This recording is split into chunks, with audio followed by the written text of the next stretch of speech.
오늘 치과 가야겠다. 엄마랑 치과 가자. 네, 엄마. 하는 아이는 없어요. 아이들이 치과 굉장히 공포스러워 하죠. 어른들도 치과는 무섭잖아요. 저도 치과가 제일 무서운 병원인 것 같아요. 치과를 오늘 간다고 딱 날짜를 정해놨다가 아이들 중에 예민하고 좀 섬세한 아이들은 그날 이 치과에 대한 공포 때문에 내가 오늘 이거를 할 수가 없어 이렇게 해서 오는 경우들도 저는 많이 봤어요.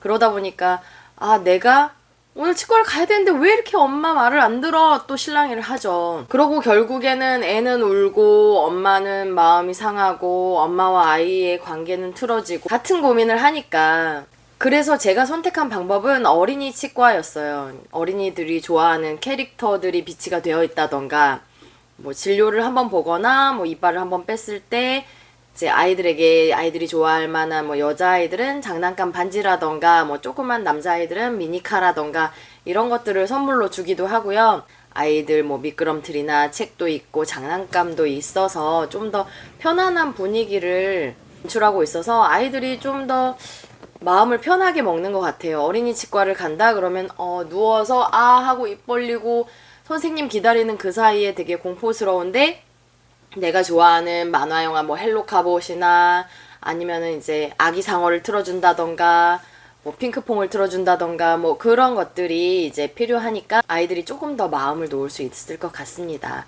그래서 어린이 치과가 주변에 있다면 어린이 치과를 가는 것을 좀 추천드리고요. 뭐 어린이 치과를 한번 다니게 되면 이제 그 아이가 어느 정도 초등학교 들어갈 무렵까지는 거의 계속 다니게 되는 것 같아요. 그래서 구강검진 같은 것도 어린이 치과에서 하시면 좀 더 마음이 편안하시고 영구치 이전에는 유치잖아요. 근데 유치도 썩었을 경우에 어떻게 해야 되나요? 많이 궁금하시잖아요.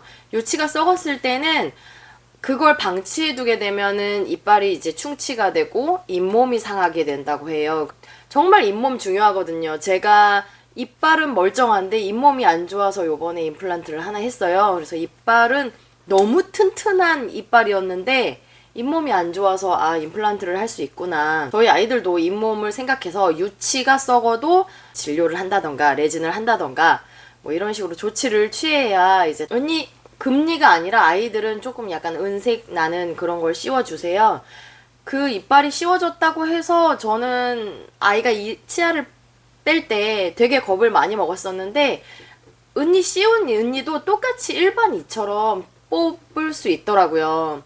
그래서 제 경우에는 아이가 이미 너무 많이 흔들린 상태에서 불안해하고 있어서 제가 실로 뽑았는데 저도 제가 못할 줄 알았어요. 근데 뽑아지더라고요. 그리고 이빨을 뺄 때 이때도 치과를 가시는 게 좋은 게 신기하게도 아이 이빨이 있는데 이 이빨이 빠지질 않으니까 이 앞에서 막 나고 그러더라고요. 그래서 아이가 이렇게 되면 덧니가 되는 게 아닌가 걱정을 했었는데 이제 영구치가 흔들려서 빠지고 난 다음에 요 앞에 나왔던 이가 뒤로 간다던가 영구치가 뒤에서 나서 이제 원래 치아를 밀어내고 다시 이렇게 빠진 다음에 그 자리를 메꾼다던가 하니까 너무 걱정 안 하셔도 될 것 같아요. 아이 이빨이 흔들린다고 해서 바로 빠지는 게 아니더라고요. 흔들려도 밑에 나는 이가 많이 올라오고 있으면 빨리 빼줘야 되고 밑에 나는 이가 아직 없다 싶으면 올라오려면 천천히 기다려야 된다. 이런 건 엑스레이로 이제 저희가 확인할 수 있으니까요. 아이가 이빨이 흔들리니까 불안해하는 거예요. 오늘 치과 갈 거야? 미리 얘기하지 마시고 바로 갑자기 가시는 게 좋더라고요. 미리 알게 되면 미리부터 그 겁을 먹고 공포에 사로잡혀서 치과 가서는 이제 절정에 달하는 거예요. 그래서 너무 무서워 하니까 이제 그날 치과 진료 자체를 실패하는 경우도 있고 저희 아이 같은 경우에는 충치 치료를 좀 많이 한 편인데요. 겉보기에는 충치가 없었어요. 근데 이제 이 어금니와 어금니 사이에 요 틈새 있잖아요. 요 틈새가 썩은 거예요.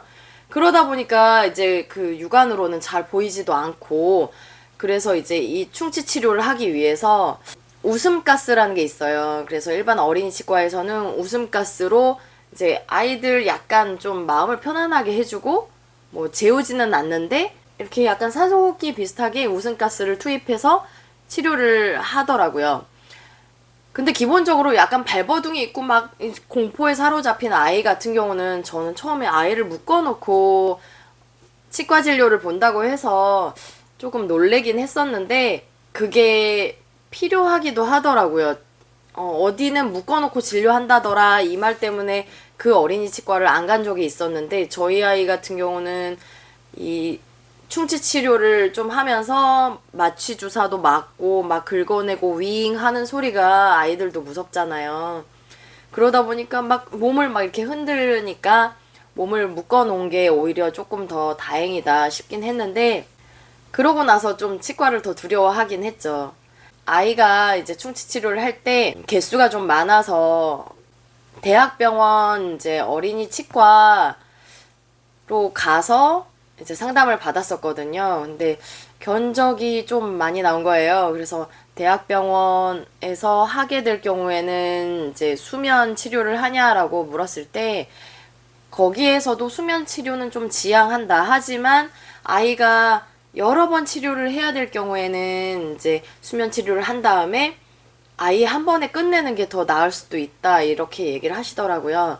수면 치료라는 좀 부담감 때문에 웃음가스로 해서 근처 어린이 치과에서 세 차례에 걸쳐서 했었는데 지금 그거는 엄마 부모의 판단인 것 같아요. 웃음가스로 해서 여러 차례 저처럼 치료를 하시던가 아니면은 대학병원에 가셔서 한 번에 뭐 수면으로 치료를 하시던가 아무래도 어리다 보니까 엄마들이 걱정이 많이 되잖아요.